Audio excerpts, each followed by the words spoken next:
De nouveau, c'est pour ça que je parle de cadeau quand je parle de ma foi, c'est que j'ai l'impression d'avoir une carte un peu en plus et j'ai envie de la faire connaître aux autres, quoi, en me disant mais attends, mais moi ça m'aide tellement dans ma vie. Tiens, regarde. Tiens.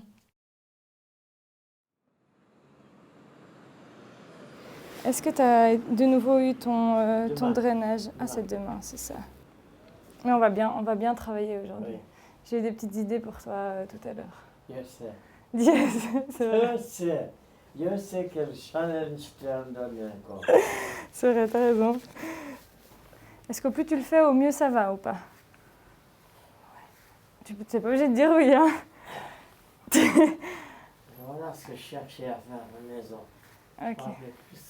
C'est sûr. Oui, mais alors il y a quelqu'un qui doit te tenir un petit peu, hein. Quand tu dois tenir les pieds. Ok. On tire les genoux et on tend. Tends tes genoux, tends tes genoux, tends tes genoux.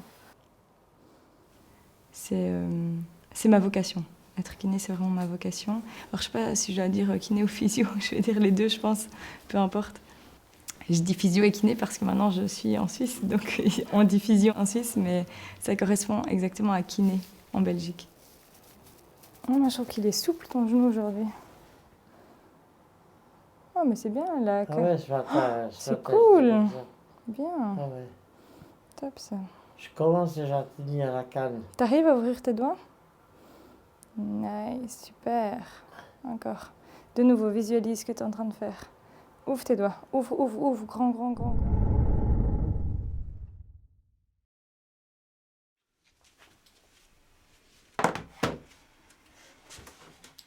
Après ces 4 ans d'études qui ont été très intenses, surtout la dernière année, pas mal de choses qui se sont arrivées en même temps, j'ai eu besoin d'avoir une pause. Je me suis dit, là, j'ai besoin de faire autre chose. J'avais décidé de partir sur Exultet, qui est un voilier qui est parti des JMJ de Panama et puis qui rejoignait les JMJ en 2023 au Portugal. Et donc ce projet il me parlait parce que j'ai découvert la navigation il y a quelques années et je me suis dit ouais, l'eau c'est quand même un super environnement pour pouvoir entrer aussi en profondeur. Enfin en tout cas moi c'est comme ça que je le perçois quand je suis sur un voilier, j'arrive à beaucoup plus prendre le temps de voir ce qui m'anime à l'intérieur et puis de pouvoir poser aussi des moments de réflexion et de dire ok qu'est-ce que je veux faire maintenant. C'est comme ça que je me suis dit va 3 mois sur Exultet, ça va te faire du bien de pouvoir aussi te poser ces questions, qu'est-ce que tu veux faire concrètement maintenant, t'as ton diplôme de kiné. Est-ce que tu repars à l'étranger? Est-ce que tu commences en Belgique? Est-ce que...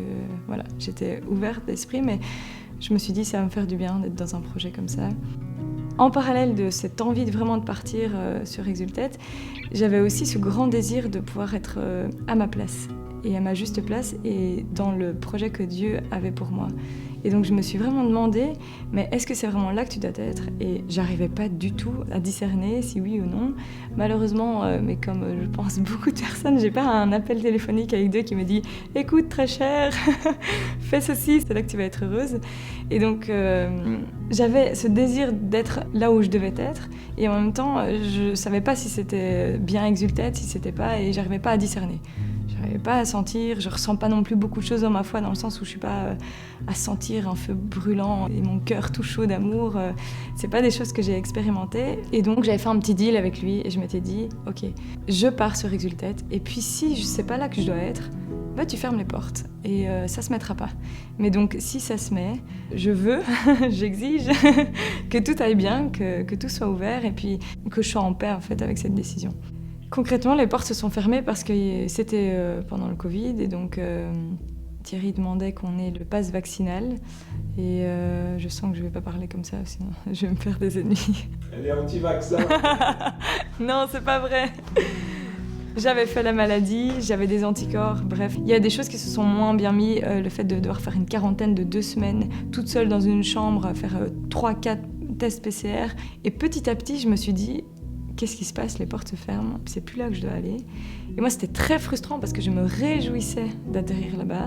Et donc, ça a été très dur. Je me souviens très bien de ce soir où, en famille, ma maman a dit « Allez, venez, on va prier en famille pour Amandine, c'est pas facile. » Elle doit prendre cette décision de oui ou non, elle part sur Exultet.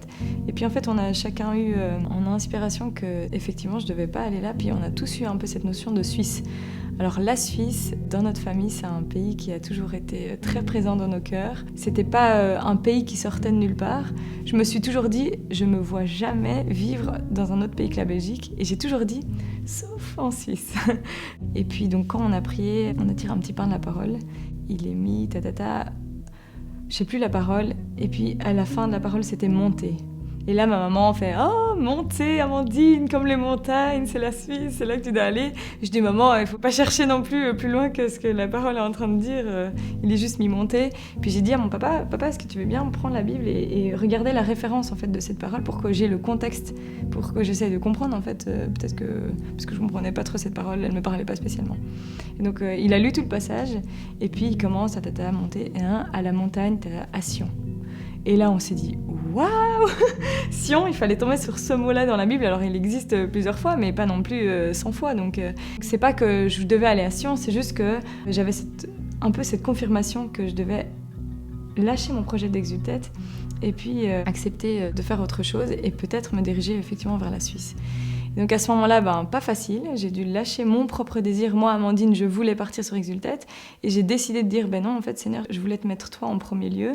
T'es en train de me montrer que les portes se ferment, je te fais confiance, gros pas, confiance, un peu à l'aveugle. Du coup, tous mes projets tombent à l'eau, c'est le cas de le dire. Et donc à ce moment-là, ma maman, un peu du tac au tac, me dit « mais à Sion, il y a Marie-Aurélie, donc c'est une autre Belge, elle est dans un projet au Verso l'Alto, peut-être que tu peux l'appeler. » Et donc je me suis dit « Ok, j'appelle Marie-Aurélie. » Et concrètement, il y a un jour, je l'ai appelée, je lui ai dit « Salut, raconte-moi ta vie, je sais que t'es à Sion. » Moi, j'ai eu ça qui m'est arrivé, donc je lui ai un peu expliqué, je devais aller sur Exultet, ça s'est pas mis.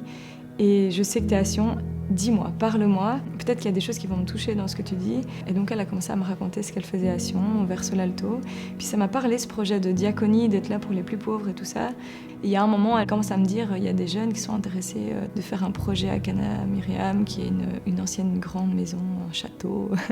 On me vend déjà l'endroit paradisiaque. Et ça me parle. Et donc elle me dit, en gros, pour faire court, ça va être une maison d'accueil. Elle me dit le mot accueil et puis le mot Laudato Si, écologie intégrale. Et là, mais c'est fait pour moi. Et en fait, à ce moment-là, ça a été une évidence. C'était une évidence et j'ai dit, je viens. Et puis Mario, elle me dit, mais prends ton temps, discerne de ton côté, je te laisse 3 jours.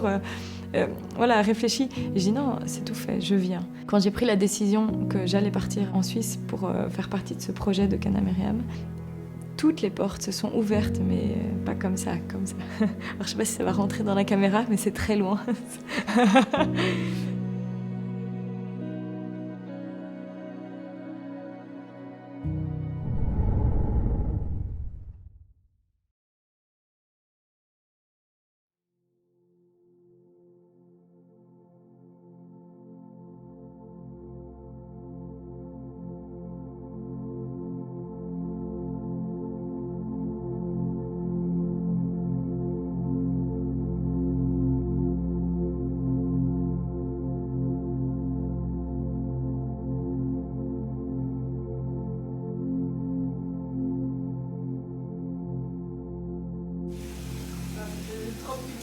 Nous on était au lit du bas et mes frères ils étaient au lit du haut.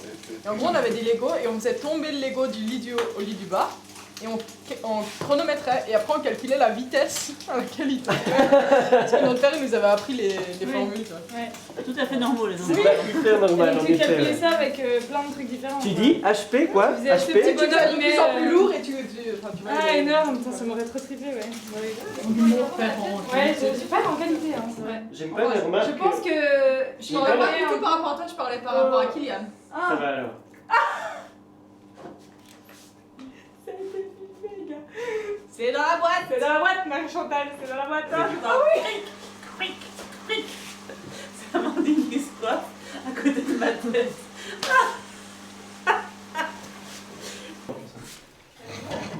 Je croyais que c'était Kylian.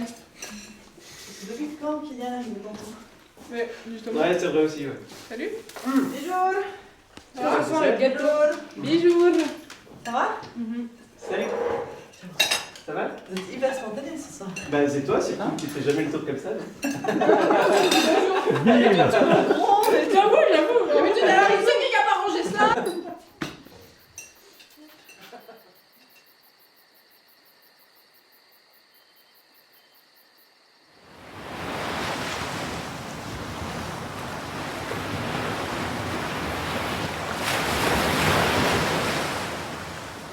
continuer la petite histoire avec Exultet, le lendemain de mon arrivée en Suisse, j'ai lu Exultet a coulé. J'aurais dû être dans l'équipage. Alors l'équipage allait bien, mais la mission tournait complètement autrement parce que les jeunes sur le bateau allaient devoir rester avec la population locale. Le projet dans lequel je m'étais engagée et que j'ai lâché parce que j'ai vu que les portes se fermaient et que je me suis dit, je mets ma confiance en toi Seigneur, mais purée qu'est-ce que c'est dur parce que j'ai envie de me retrouver sur ce bateau avec cet équipage qui a l'air super chouette, dans ce lieu magnifique Polynésie française, Nouvelle-Calédonie.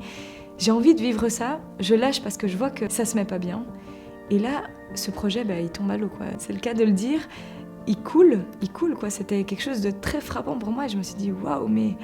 continue à faire confiance en fait, ça a été vraiment un signe. Je pense qu'on en a besoin aussi dans notre foi d'avoir de temps en temps des signes un peu de la présence de Dieu dans ta vie. Là moi ça a été un signe, ça a été tu vois, t'as bien fait de m'écouter, t'as bien fait de me suivre. Dans ta vie t'es acteur et le Seigneur il permet de te donner juste des signes qui arrivent en son temps et puis si t'es capable de les voir, si t'es capable d'être à l'écoute de ces petites choses, de cette personne qui va te parler d'un projet, de cette personne qui te parle d'un lieu de travail, si tu es capable de percevoir ces petites choses, pour moi, ça, c'est être à l'écoute, en fait.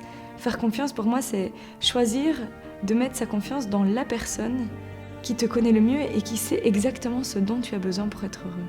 Et quand tu as pris conscience de ça, quand tu comprends que cette personne, elle te connaît par cœur et elle sait exactement à quel endroit tu dois être pour être heureux, tu as juste envie de lui faire confiance et de dire, mais en fait, évidemment que je vais suivre ce que tu me dis, puisque toi, tu sais ce qui va me rendre heureux.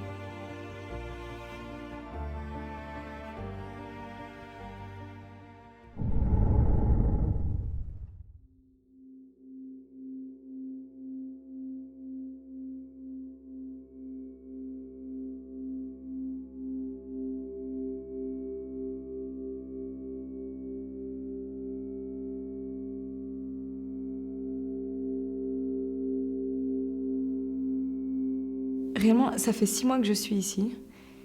Et c'est une des premières fois dans ma vie que je peux dire je suis au bon endroit, au bon moment. Et j'ai trouvé l'endroit dans lequel je suis heureuse et épanouie.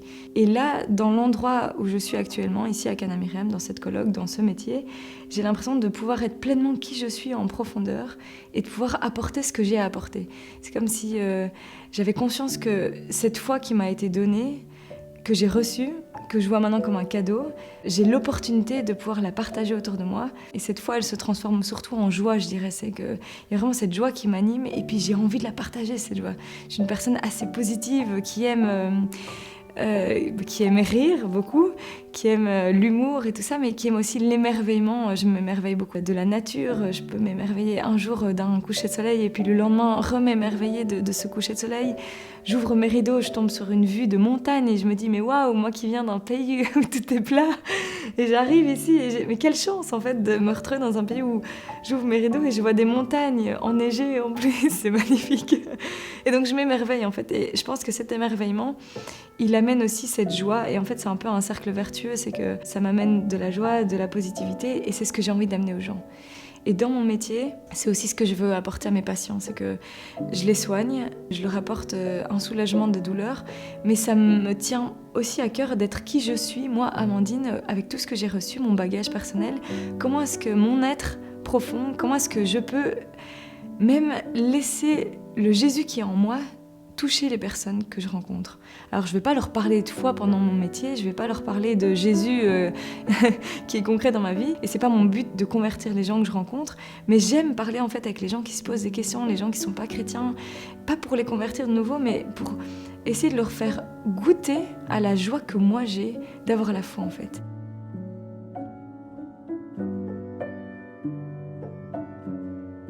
C'est vrai que cette notion de tout est grâce est très présente dans ma vie et ça m'aide réellement à voir l'épreuve comme quelque chose qui peut vraiment m'être bénéfique par après. Alors, je distingue vraiment le fait que je souffre et qu'il m'arrive des épreuves et que Dieu ne veut pas ça pour moi. C'est-à-dire qu'il n'est pas en train de dire « je vais te faire souffrir pour que tu apprennes quelque chose ». C'est vraiment pas ça, c'est je souffre parce que je suis libre en fait, et donc en posant des actes de liberté, parfois on peut se tromper ou parfois juste la vie fait qu'on a des souffrances, on a des problèmes. Mais je veux croire que Dieu va en tirer des plus grandes grâces. Dieu tire des grâces de toutes choses. Ça, c'est vraiment ma phrase. C'est tout est grâce, c'est ça. C'est Dieu tire des grâces de toutes choses. Ça veut dire que malgré le fait que tu es en train de souffrir, là derrière, de cette souffrance, le Seigneur il va pouvoir t'en tirer quelque chose de bon pour ta vie. C'est aussi ça, cette dynamique de tout est grâce, c'est de se dire, cette épreuve, elle va m'apporter quelque chose de bon, j'y crois. Et donc on peut déjà remercier pour ce que cette épreuve va t'apporter. Ça c'est déjà incroyable de se dire ça, mais il y a des fois où vraiment j'arrive à me le dire, et je me dis mais waouh, je me sens presque un peu invincible en me disant mais même si je dois vivre un gros deuil, j'arrive déjà à me réjouir de ce que Dieu est en train de me préparer par derrière. Ça c'est quand même dingue en vrai. Hein. Non mais c'est vrai, moi je trouve ça ouf. Go ahead, get your happy ending. I got one shot, this ain't a gimmick. You got one life, watch how you live it. You got one take, only one take.